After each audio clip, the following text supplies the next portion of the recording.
राहुल गांधी को अभी समझ में नहीं आया है कि शंकराचार्य के मठ पर जाएंगे या दादाजी के इलाहाबाद के मजार पर जाएंगे। मोदी को गाली देते देते टुकड़े टुकड़े गैंग देश के सामर्थ्य पर भी गाली देने लगते हैं। चिंता मत कीजिए, नहीं हमारे साथ जनता है। नीतीश कुमार 114 सीट से घटते घटते 42-43 पर आ गए। ये 17 साल के बाद समाधान देखने गए हैं कि समाधान निकालेंगे। दारू का तो 6 साल में समाधान निकाल नहीं पाए। ये गए हैं गठबंधन महागठबंधन के डर से गए हैं। आगे जो है वो समाधान से आएंगे तो असली यात्रा इनका करवा देगा। फारूक जी को कई उनके पास चश्मे हैं, उम्र का तजुर्बा है।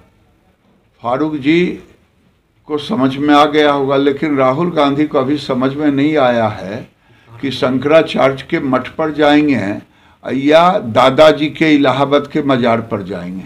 ये उनको नहीं समझ है। अगर फारूक जी को समझ आ गया है तो समझा देंगे। बीबीसी ने मोदी को लेकर एक डॉक्यूमेंट्री जारी की थी, द मोदी क्वेश्चन। उसको लेकर केंद्र सरकार ने आदेश जारी किया है कि ऐसे सारे लिंक्स को हटा लेना चाहिए। कांग्रेस नेताओं ने इसका विरोध किया, जयराम रमेश ने भी सवाल खड़े किए हैं।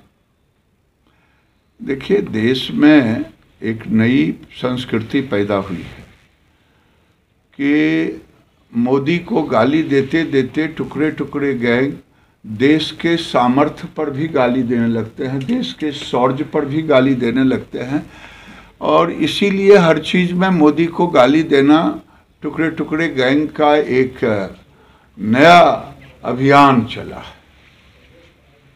नीतीश कुमार समाधान यात्रा पर हैं और लगातार वो दावे कर रहे हैं कि बिहार में सब कुछ सही चल रहा है, लेकिन महागठबंधन की स्थितियां जो भी बनी हुई है, ऐसा नहीं लग रहा है कि मतलब सब कुछ सही है। सर, आपका क्या अनुमान? हमारा कोई अनुमान नहीं है।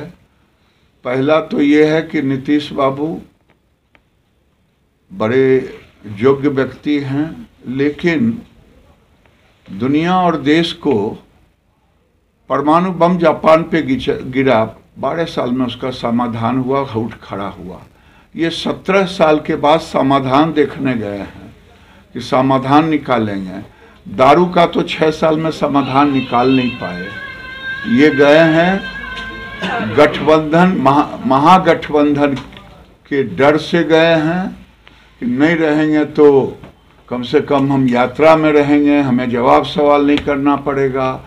और इन्होंने जो वादा किया होगा आरजेडी से उसको नहीं पूरा कर रहे हैं, इसीलिए हो रहा है।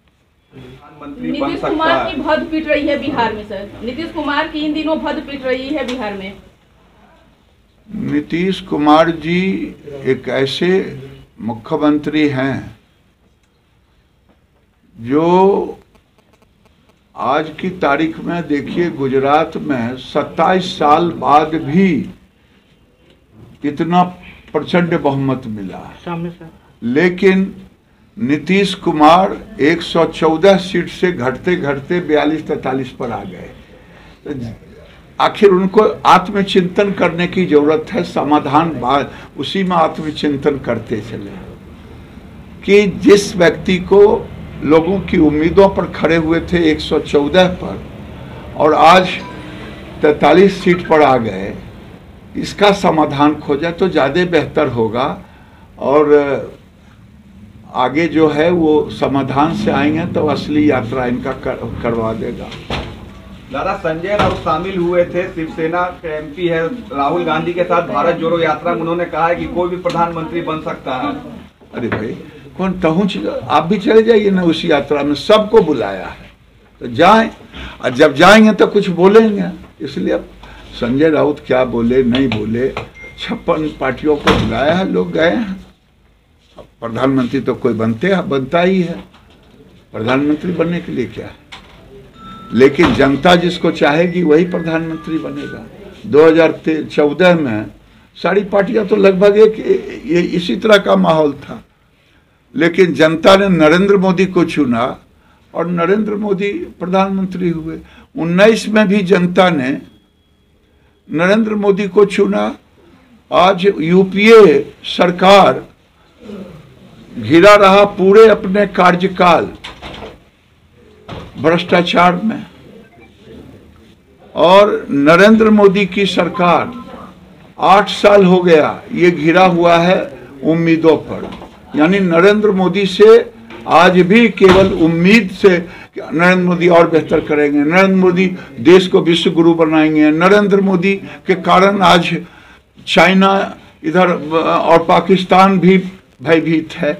नरेंद्र मोदी आज देश के तमाम 135 करोड़ लोग में से कुछ लोगों को छोड़ दीजिए जो टुकड़े टुकड़े गैंग के समर्थन है, सब नरेंद्र मोदी। आज पूरे विश्व में नरेंद्र मोदी, ईमानदारी से कलेजा पर हाथ धर के देखे कि जो बाहर में रहते हैं आप उनसे पूछिए, वो कहते हैं कि हमारे पासपोर्ट का वैल्यू बढ़ गया, भारत के लोगों का सम्मान बढ़ गया।